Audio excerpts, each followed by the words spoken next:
வணக்க மக்களே, நாம இந்த ஆரோக்கியமான பதிவில் உலர வைத்த அத்திப்பழத்தை நம்ம எடுத்துக்கொள்ளும் போது என்னென்ன மாதிரியான ஆரோக்கியமான மருத்துவன்மைகள் நமக்கு கிடைக்குது அப்படின்றத பற்றி பார்க்க போகிறோம். அத்திப்பழத்தில் விட்டமின் சி எனும் உயிர் சத்து, vitamin E, calcium, sodium, potassium போன்ற உடலுக்கு தேவையான சத்துக்கள்லாம் அதிகமாக இருந்திருக்கு.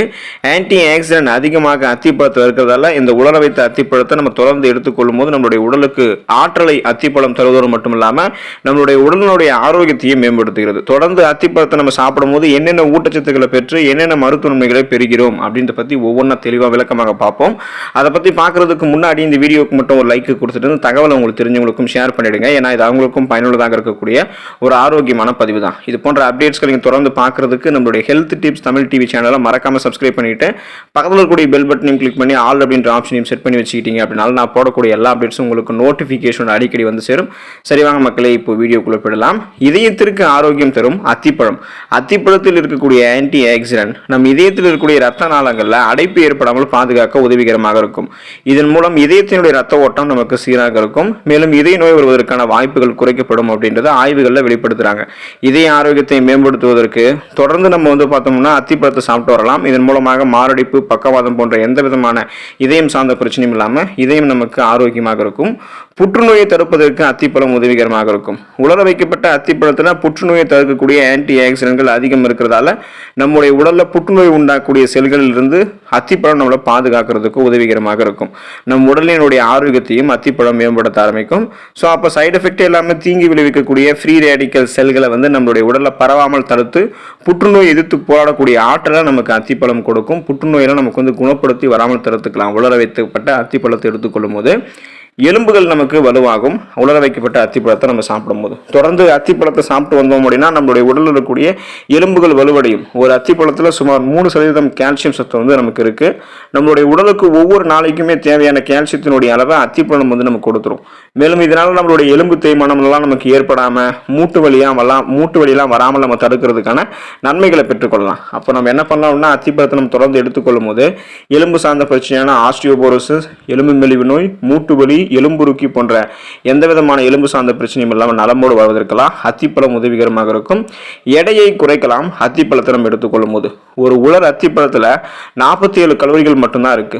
இந்த பழத்தை நம்ம உட்கொள்வதன் மூலமாக 0.2 கிராம் கொழுப்பு சத்து தான் நம்முடைய உடலுக்கு போய் சேரும். இதனால நம்மளுடைய உடல் எடை எளிதில் குறைந்து பல பிரச்சனைகள் வராமல் முன்னாடி தடுக்கிறதுக்கு அத்திப்பழம் உதவிகரமாக இருக்கும். மேலும் இந்த அத்திப்பழம் உலர வைக்கப்பட்ட அத்திப்பழத்தை எடுத்துக்கிட்டோம் அப்படின்னா நார் சத்து நமக்கு அது அதிகமாக கொடுக்கும். அப்படின்றதால நம்ம அதிகமான கலோரிகள் இருக்கக்கூடிய உணவுகளை சாப்பிட்டு உடல் எடையை இன்னும் வெயிட் ஏற்றிக்க மாட்டோம். ஸோ அதை முதல்ல கண்ட்ரோல் பண்ணுவோம். பசி வர அந்த பசியின்மையாக நமக்கு இருப்போம். அதிகமாக பசி எடுத்துட்டு உணவுகளை சாப்பிட்டு வெயிட் நம்ம போட மாட்டோம். சைடு எஃபெக்ட் எல்லாம் நம்மளுடைய உடல் எடையை குறைக்கிறதுக்கெல்லாம் நார் சத்து, அத்திப்பழத்தில் இருக்கக்கூடிய நார் சத்து உதவிகரமாக இருக்கும். செரிமானத்தை அதிகரிக்கும் அத்திப்பழம். ஒரு நாளைக்கு நம்ம அத்திப்பழத்தை எடுத்துக்கிட்டோம், அதுவும் உலர வைக்கப்பட்ட அத்திப்பழத்தெல்லாம் எடுத்துக்கொள்வதன் மூலமாக 5 கிராமுக்கு நமக்கு அந்த அளவில் நார்சத்து நம்மளுடைய உடலுக்கு கிடைக்கும். இது நம்மளுடைய உணவு செரிமானத்திற்கு பெரிதும் உதவிகரமாக இருக்கும். இதனால சீரற்ற குடலியல், கடுமையான மலச்சிக்கல், செரிமானம் சார்ந்த அஜீரணம் சார்ந்த பிரச்சனைகள்லாம் அந்த பிரச்சனைகள் நம்ம எளிதில் விடுபடலாம். அதுக்கு அத்திப்பழம் உதவிகரமாக இருக்கும். ரத்த அழுத்தத்தை குறைக்கும் அத்திப்பழம். அத்திப்பழத்தில் பொட்டாசியம் அதிகமாகவும் சோடியம் குறைவாகவும் இருக்கும். ஸோ இதனால அத்திப்பழத்தை நம்ம தொடர்ந்து சாப்பிடுவதன் மூலமாக உயர் ரத்த அழுத்தத்தை கட்டுப்படுத்தலாம். அதாவது ஹை பிபி என்று சொல்லக்கூடிய அந்த ஹை பிளட் பிரஷர் நமக்கு கண்ட்ரோல் ஆகும்.